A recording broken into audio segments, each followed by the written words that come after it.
பிரதமர் மோடி அவர்களுடைய தமிழ்நாடு வருகை எந்த அளவு தாக்கத்தை ஏற்படுத்தும்னு நினைக்கிறீங்க? ஒரு தாக்கத்தையும் ஏற்படுத்தாது. நேற்றைக்கு கோயம்புத்தூர்ல சேர போறாங்க, அவங்க வர போறாங்க, இவங்க வர போறாங்கன்னு சொல்லி கூட்டம் ஒரு ஹோட்டல் வாசல்ல டிவிக்காரங்கெல்லாம் கேமராவோட நிக்கிறாங்க. வானதி வராங்க, நான் பாருங்க 4 மணி நேரத்துல யாரெல்லாம் வர போறாங்கன்னு அப்படின்றாங்க. முருகன் வராரு, யாரெல்லாம் வர போறாங்க பாருங்க. ஒருத்தருமே வரலைங்க.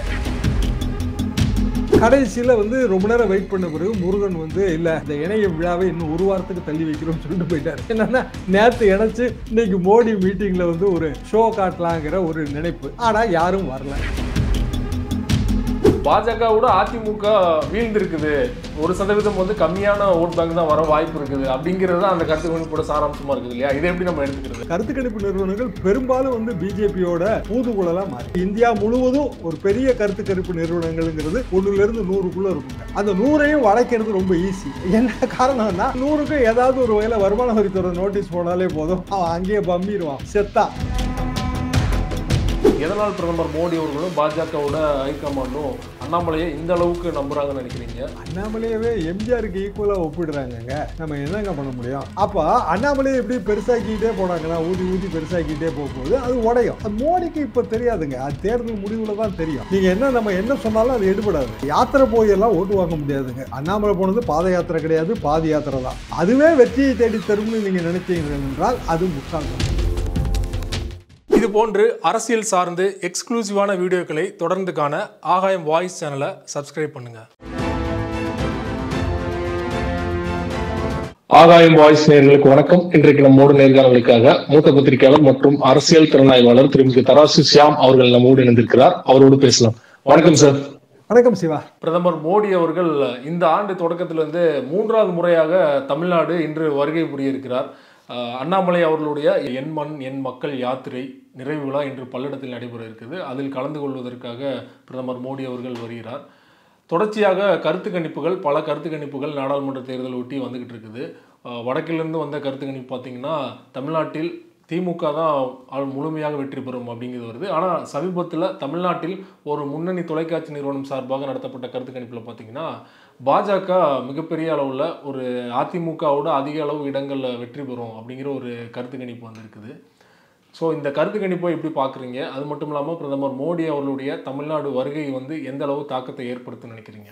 ஒரு தாக்கத்தையும் ஏற்படுத்தாது. அதாவது கருத்து கணிப்பில் இருக்கிற ஒரு பிரச்சனையை நான் சொல்கிறேன். எங்கள் காலத்தில் நாங்கள் நான் என்னோட யூஎஸ் ஜேர்னலிசமே சிஃபாலஜி தான், அதாவது தேர்தல் விஞ்ஞானம்.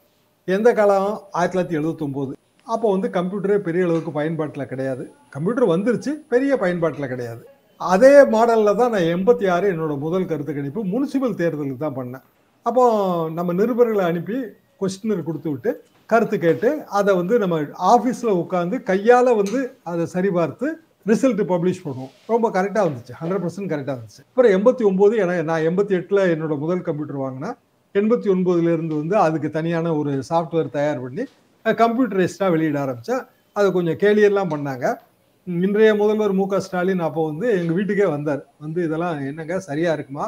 நீங்கள் இப்படியெல்லாம் திமுக ஜெயிக்குன்னு போடுறீங்க, இதை பார்த்து எங்கள் ஆளுங்க வேலை செய்யாமல் விட்டுருவாங்க என்றெல்லாம் பேசி அவர் சைதைக்கிட்டு எல்லாரும் காலையில் ரொம்ப நேரம் பேசிட்டு இருந்தாங்க. அப்புறம் நான் அந்த கொஸ்டினர் மாடல் இதெல்லாம் கொடுத்தேன். கலைஞர் வாங்கி பார்த்தாரு அதை. அப்புறம் 96 தேர்தலில் மேயர் தேர்தல் ஸ்டாலின் மக்களால் தேர்ந்தெடுக்கப்பட்ட முதல் மேயர் ஆகும் போதும் அந்த கருத்து கணிப்பு சம்பந்தமா எங்க அலுவலகத்துக்கு பேசினாரு. அதாவது அப்ப ரொம்ப புதுமையா இருந்துச்சு.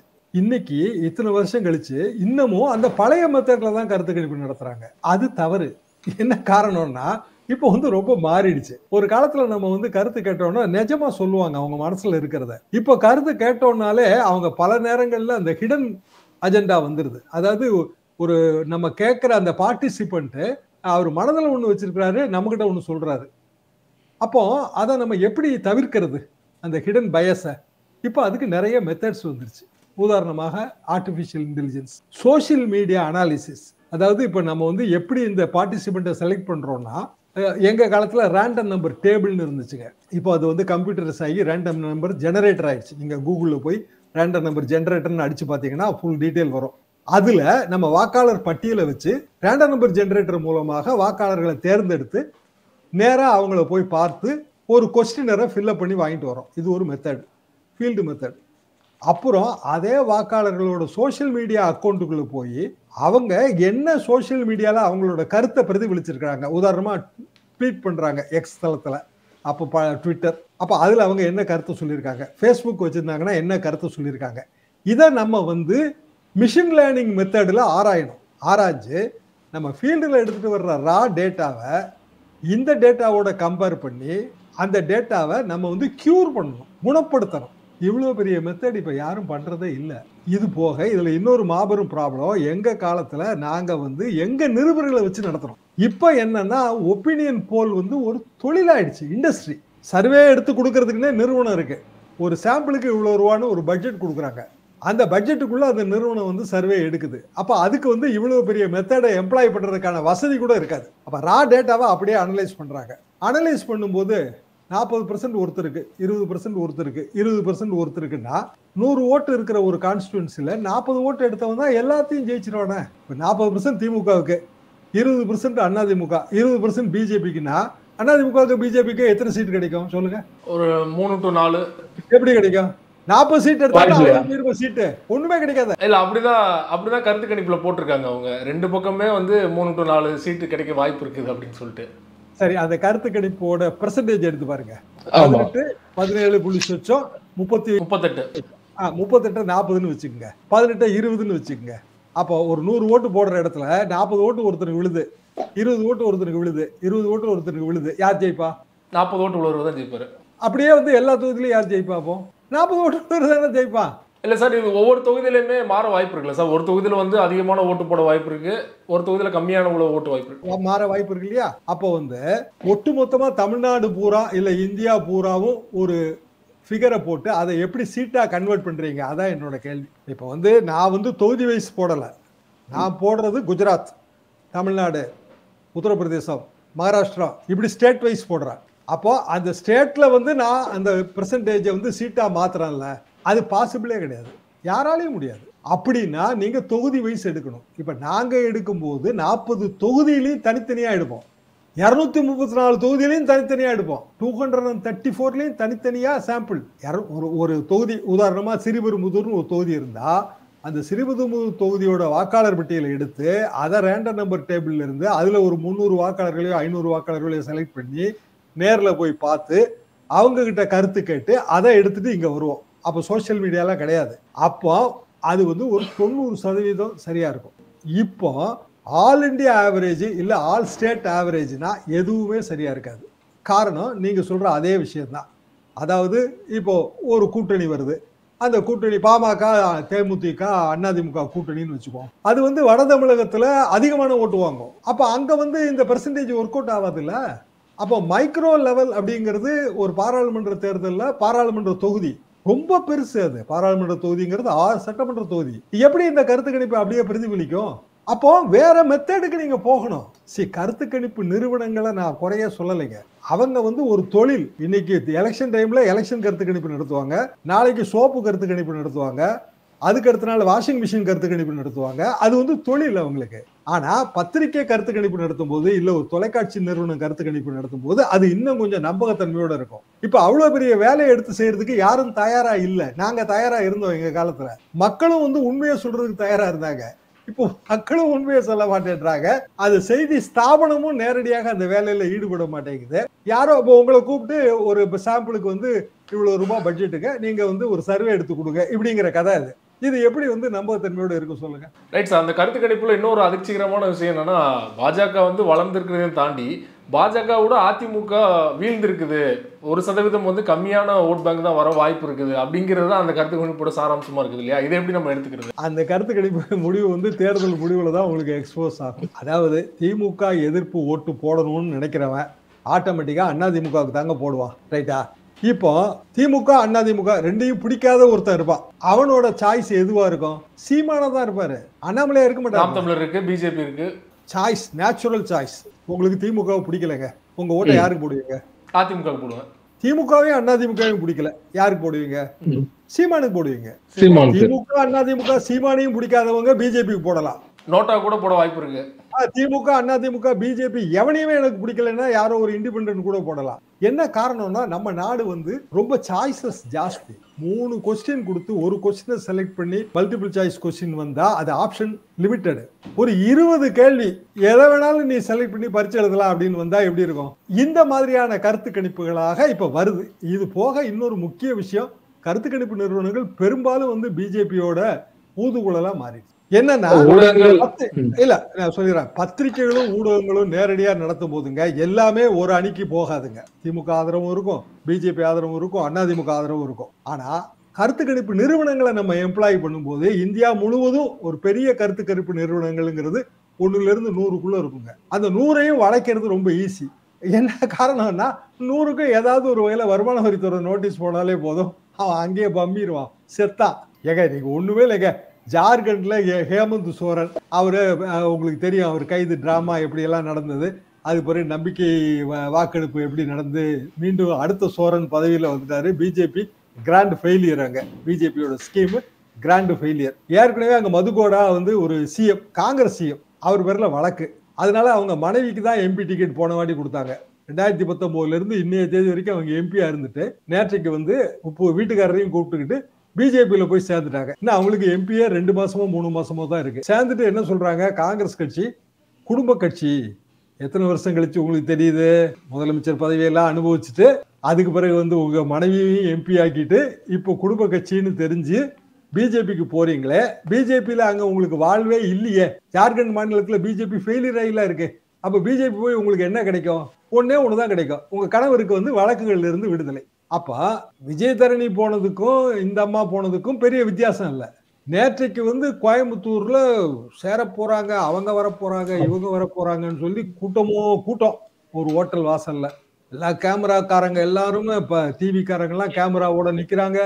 வானதி வராங்க, நான் பாருங்க 4 மணி நேரத்துல யாரெல்லாம் வர போறாங்கன்னு அப்படின்றாங்க. முருகன் வராரு, யாரெல்லாம் வர போறாங்க பாருங்க. ஒருத்தருமே வரலைங்க. கடைசியில ஒரு ஜாதி கட்சியோட ஒரு பிரமுகர் ஒருத்தர், அப்புறம் நாம் தமிழர் கட்சியோட பழைய பிரமுகர் ஒருத்தர், 2 பேரும் வந்து உட்கார்ந்துருக்காங்க. அவங்கள சேர்க்கறதுக்கு ஆள் இல்லை. கடைசியில வந்து ரொம்ப நேரம் வெயிட் பண்ண பிறகு முருகன் வந்து இல்ல, இந்த இணைய விழாவை இன்னும் 1 வாரத்துக்கு தள்ளி வைக்கிறோம்னு சொல்லிட்டு போயிட்டாரு. என்னன்னா நேத்து இணைச்சு இன்னைக்கு மோடி மீட்டிங்ல வந்து ஒரு ஷோ காட்டலாங்கிற ஒரு நினைப்பு. ஆனா யாரும் வரல. அப்போ கட்சிகள்ல இணையிற இந்த விழாக்கள் காலங்காலமா திராவிட கட்சிகள் தொடர்ந்து கடைபிடிக்கிற விஷயம்தான். முகாவாசி பேர் முன்னாடி எல்லாம் ஜெயலலிதா முன்னாடியே வந்து 200 பேரை சேர்ப்பாங்க, 500 பேரை சேர்ப்பாங்க. கடைசியில பார்த்தா அவன் அதிமுக காரனாவே இருப்பான். நடுவில் ஒரு வாட்டி திமுக போயிட்டு வந்திருப்பான். குளச்செலியான்னு ஒரு எம்எல்ஏங்க, எம்ஜிஆர் கட்சி ஆரம்பிச்சிட்டாரு. இந்த குளச்செலியா வந்து பேராவூரணி எம்எல்ஏ. இவர் என்ன பண்ணாரு, திமுக போட்டி வேட்பாளர். இவர் ஜெயிச்சாச்சு 71 தேர்தலில் எம்எல்ஏ ஆயிட்டாரு. எம்எல்ஏ ஆன பிறகு நான் தாய் கட்சியில சேர்ந்துக்கிறேன்னு கலைஞர்கிட்ட ரொம்ப தூது விட்டாரு. கலைஞருக்கு அவர் கோவம், முடியாதுட்டாரு. 72 அக்டோபர் அதிமுக வந்துருச்சு. குளச்செலியா உடனே திருப்பி கலைஞர்கிட்ட சொல்லி திமுகவில் போய் சேர்றாரு. காலையில கலைஞர் ஓகேன்றாரு. என்னன்னா நம்ம கொஞ்சம் வீக்கா இருக்கிறோம், இந்த நேரம் வந்து குளச்செலியா வராரு, சேர்த்துக்கிட்டா நமக்கு நல்லது தானே. அதே இப்ப ஒரு எம்எல்ஏ போய் சேர்ந்தா பிஜேபிக்கு நல்லதுன்னு நினைக்கிற மாதிரி அப்போ கலைஞர் அப்படி நினைக்கிறாரு. இவர் என்ன பண்ணாரு, போய் சேர்ந்துட்டு சேர்ந்த கையோட ஒரு ஆட்டோவை பிடிச்சு ராமாவரம் கார்டனுக்கு வந்து அதிமுக சேர்ந்துட்டாரு. காலையில திமுக, சாயந்தரம் அதிமுக. எங்க சொந்த ஊருங்க அது. என்ன காரணம்னு கேட்டா, ஏங்க நான் வெறும் இண்டிபெண்டன்ட் எம்எல்ஏவா எம்ஜிஆர்ட்ட போனா மரியாதை இருக்காதுங்க, திமுக எம்எல்ஏவா போய் சேர்ந்தா தான் ஒரு மரியாதை இருக்கும். ஒரு விசித்திரமான வியாக்கியானங்க, நான் கேட்டதே கிடையாது இப்படி வியாக்கியானத்தை. இதை விட ஒரு வியாக்கியானம் டாக்டர் ஹண்டே கொடுத்தாரு. அவர் சுதந்திரா கட்சி பெரிய பிரமுகருங்க. சுதந்திரா கட்சி 67 காலேஜ் டேஸ், ராஜாஜி மரணம், சுதந்திரா கட்சியை விட்டுட்டு அதிமுக சேர்ந்தாரு. எப்படி சேர்ந்தங்கிறதுக்கு அவர் என்ன தெரியுமா சொன்னாரு, உலகத்துல யாரும் சொல்ல முடியாத விஷயங்க. என் கனவில் ராஜாஜி வந்து சொன்னாரு, இனிமேல் வந்து எம்ஜிஆர் தான் எதிர்காலம்னு, அதனால நான் போய் சேர்ந்தேன். இப்படி வந்து இந்த தேர்தல் நேரங்கள்ல இது வந்து ஒரு திருவிழா மாதிரி, ஒரு பஞ்சு மிட்டாய் விற்கிற மாதிரி, பஞ்சு மிட்டாய் விற்க கூடாதுட்டாங்க, பலூன் விற்கிற மாதிரின்னு வச்சுக்கோங்க. இப்படி போயிட்டு இருக்கிற ஒரு விவகாரம். இதை தாண்டி இதுல எந்த முக்கியத்துவமும் இல்லை. ரைட் சார், நீங்க சொன்னது ஒரு புறம் கருத்து கணிப்பு ஏற்றுக்கொள்ள முடியாதுன்னு சொன்னீங்க. நான் சொல்லவே இல்லை, கருத்து கணிப்பு ஒரு மெத்தட் தான். ஆனால் அது கூடாம பழமையில இருக்கு. ஒரு காலத்துல நீங்க சர்ஜரி பண்ணீங்க, அதெல்லாம் வந்து எல்லாமே அறுத்து தான் பண்ணுவாங்க. இப்ப எல்லாமே மினிமம் இன்வேசிவ் மெத்தட்னு கொண்டு வந்துட்டான். கீ ஹோல் சர்ஜரி, லேப்ரோஸ்கோப்பு ரொம்ப நவீனமாயிருக்கு இல்லையா. இப்ப வந்து பழைய மாதிரி நான் அறுத்து தான் பண்ணுவேன்னு எந்த டாக்டரா சொல்லுவானா? அத மாதிரி கருத்து கணிப்பு நவீனப்படுத்தப்பட்டு விட்டது மேலை நாடுகள்ல. இங்க வந்து நவீனப்படுத்தப்படாமல் பழைய மெத்தட்லயே பண்றாங்க. நம்பகத்தன்மை இல்லை. மாற்றுக் கட்சியிலிருந்து மாபெரும் இணைப்பு விழா அப்படின்னு அண்ணாமலை அவர்கள் சொன்னார். ஆனால் அது காத்து வாங்கியது தான் நம்ம பார்க்க முடிஞ்சது. ஸோ தொடர்ச்சியாக 2ஆம் கட்ட தலைவர்கள் எல்லாம் அதிமுக கூட்டணியை பாஜகவில் விரும்புகிறாங்க. ஆனால் வந்து அண்ணாமலை அவர்கள் தான் அதிமுக கூட்டணி வேண்டாம் அப்படிங்கிறத ஆரம்பத்திலிருந்து முடிவில் இருக்கார் இல்லையா? எதனால் பிரதமர் மோடி அவர்களும் பாஜகவோட ஹைகமாண்டும் அண்ணாமலையை இந்த அளவுக்கு நம்புகிறாங்கன்னு நினைக்கிறீங்க? தொடர்ச்சியாக அண்ணாமலைக்கு மற்ற தலைவர்களோட அதிக முக்கியத்துவம் கொடுப்பதற்கு காரணம் என்ன நினைக்கிறீங்க? அண்ணாமலையவே எம்ஜிஆருக்கு ஈக்குவலாக ஒப்பிடுறாங்கங்க. நம்ம என்னங்க பண்ண முடியும்? அப்போ வந்து எம்ஜிஆர் மாதிரியான ஒரு மாபெரும் தலைவர் இல்லை கலைஞர், ஒவ்வொரு பன்முக வித்தகர்கள்ங்க அவங்க. கலைஞரோட யாரையும் ஒப்பிட முடியுமா? ஸ்டாலினே வந்து நான் வந்து கலைஞருக்கு நிகரானவன் இல்லைன்னு சொல்றாரு. எம்ஜிஆருக்கு நிகரானவர். எம்ஜிஆர் தன் சொத்தை பூரா கட்சிக்கு எழுதி வச்சாருங்க. வீட்டை வந்து காது கேளாத ஒரு பள்ளிக்கு எழுதி வச்சாரு. தன் நினைவில்லம் அதை வந்து அரசாங்க செலவில் வேண்டான்னு நினைவில்லத்துக்கு தான் வீட்டை கொடுத்து பராமரிப்பு செலவுக்கு வந்து ஆலந்தூர் ஃபிஷ் மார்க்கெட் எழுதி வச்சாரு. வீட்டை விற்கிற உரிமை கூட மனைவி கொடுக்கலங்க. அப்பேற்பட்ட உயில் அது. அதை உயில 88 ஜனவரி மாதம் 6ஆம் தேதியோ 9ஆம் தேதியோ படிச்சாங்க. படிச்சப்போ பல பத்திரிகையாளர்கள் அழுதாங்க, கண்ணால கண்ணீர் விட்டு அழுதாங்க. ஒரு காப்பி என்கிட்ட இருக்குங்க. எதுக்காக நான் சொல்றேன்னா, சில தலைவர்கள் ஒப்பாரு மிக்காரு இல்லாதவர்கள். நீங்க அவங்களையெல்லாம் ஒப்பிட்டீங்கன்னா இருக்கிற ஓட்டு போயிடும். அதிமுகவிலே எடப்பாடி தலைமையை விரும்பாதவங்க கொஞ்சம் பேர் இருப்பாங்கல்ல, அவங்க வந்து சரி பிஜேபிக்கு ஓட்டு போட்டுடலாம். ஏன்னா திமுகவுக்கு ஓட்டு போட முடியாது, பாரம்பரியம் தடுக்கும். பிஜேபிக்கு ஓட்டு போடலான்னு நினைச்சான்னா அண்ணாமலை தான் எம்ஜிஆர்னு சொன்னா போட மாட்டான். இதுக்கு நம்ம சும்மாவே இருந்துடலாம்னு நினைப்பான். சரி, சொந்த செலவில் வைக்கிற வேட்டு இது.